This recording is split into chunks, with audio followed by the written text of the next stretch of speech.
नमस्कार दोस्तों, मैं आरसीएम एक बार फिर से आपके सामने लेकर आया हूँ एक मोटिवेशनल स्टोरी।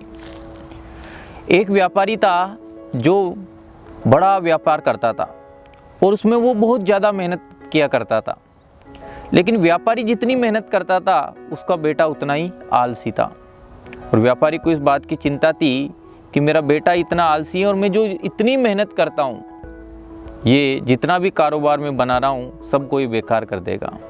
और ये जो टेंशन थी उसे दिनों दिन सताए जा रही थी। तो उसने सोचा कि किसी प्रकार से अपने बेटे को परिश्रम करवाया जाए। तो एक दिन उसने अपने बेटे से कहा कि तुम बड़े निकम्मे हो चुके हो और कल आप एक काम करना कि मेहनत करके अपनी मेहनत से कुछ कमा कर लाना।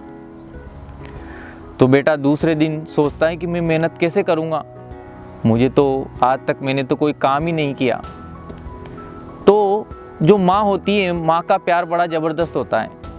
तो वो अपने बेटे से कहती है कि कल ये सिक्का लो और ये सिक्का अपने पापा जी को दे देना और बोल देना कि मैं इसे कमा कर लाया हूँ। अगले दिन बेटा अपने पिताजी के पास जाता है और वो अपने माँ के द्वारा दिया हुआ सिक्का अपने पिताजी को दे देता है।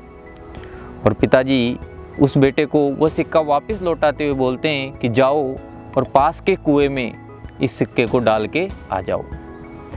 पिताजी के कहने पर वह बच्चा उस सिक्के को पास के कुएं में डालकर आ जाता है।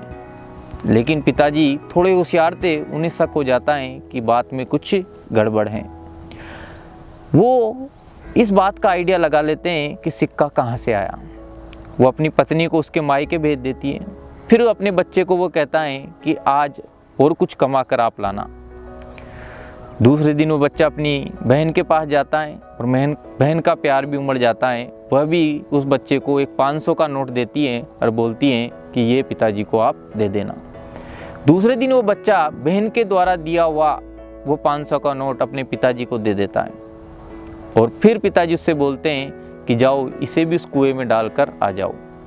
बच्चा उसे भी बड़े आराम से कुएं में डाल देता है। बिना कुछ कहे बच्चा उस नोट को भी कुएं में डालकर आ जाता है। पिताजी फिर समझ गए कि मामला कुछ ना कुछ गड़बड़ है। तो वो क्या करते हैं, जो उसकी बेटी होती है यानी उस लड़के की जो सिस्टर होती है उसे भी ससुराल भेज देते हैं। अगले दिन फिर वो अपने बच्चे से बोलते हैं कि आज आपको कुछ कमा कर लाना है। अब लड़का बड़ा परेशान कि अभी तक तो कैसे भी जुगाड़ कर लिया, लेकिन अब मैं कैसे कमाऊँगा, मैंने तो कभी कोई काम ही नहीं किया।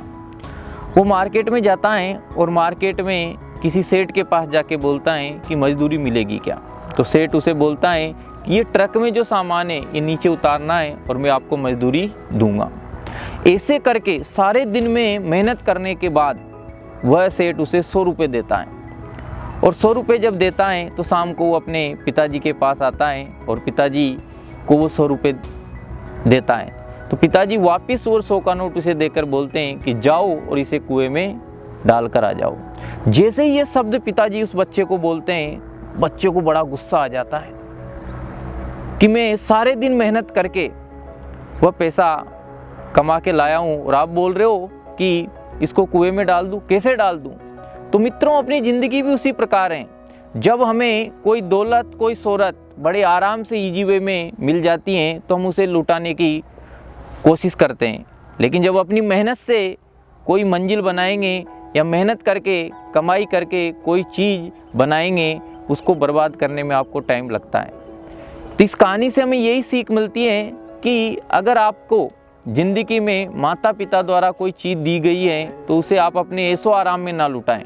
जब मम्मी और बहन के द्वारा उसे रुपया दिया गया था तो आराम से ईजी वे में वो कुएं में डाल कर आ गया था। लेकिन जब वो एक दिन की मेहनत करके 100 रुपये कमा कर लाया था तो उसको उसमें डालने में बड़ी दिक्कत आई थी। तो उसी प्रकार आपकी जो घर की अमानत हैं उसे आप बचाएं रखें, यूँ ही ना लुटाएं।